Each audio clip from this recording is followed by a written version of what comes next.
Welcome to Kuakata. মুই কিন্তু কুয়াকাটা আইয়া পড়ছি। আর এই কুয়াকাটা আইয়া যারা সব থেকে বড় বিপাকে পড়ে তা হইল খাওয়া দাওয়া নিয়ে। কোথায় খাবে, কোন রেস্টুরেন্টে বা হোটেলে খাইলে একটু কম দামে পাওয়া যায়, কারণ এখানে খাওয়া দাওয়ার এত পরিমাণ দাম না, একেবারে আমার কল্লজ্ঞ কাটতে লইয়া যাওয়ার মতো দাম নাই।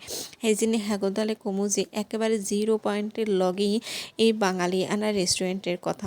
এখানে কিন্তু বাঙালিয়ানা সব ধরনের খাবারই পাওয়া যায়, খাবারের মান কিন্তু একটু ভালো আর বেশ মজার। এই জন্যই এটা সাজেস্ট করলাম, কারণ এখান থেকে একদম বিচ কাছেই আপনি বসে বসে খেতে পারবেন এবং দেখতে পারবেন যত ধরনের বাঙালি খাবার। সাদা ভাতের সাথে মাছের আইটেম, ব্যামাল্লা ধরনের মাছ রয়েছে এখানে, সবই সমুদ্র থেকে উঠাইয়া তাজা তাজা মাছ ভাজা হয় আর সেই মাছ রান্না করে আপনাকে পরিবেশন করা হবে। আমার এখানে কিন্তু বিভিন্ন ধরনের ভর্তাও রয়েছে, আর এই ভর্তার আইটেমগুলো কিন্তু এত মজার, একেবারে টেস্টি টেস্টি, মুখের মধ্যে লাগিয়ে থাকার মতো। আমি এখান থেকে বড় বেমালা একখান ফালিশা মাছ লইছি, যেটারে বাইলা মাছ কয়, একেবারে সামুদ্রিক তাজা বাইলা মাছ। আর এর সাথে লইছি মিক্সড একটা মাছের ভর্তা।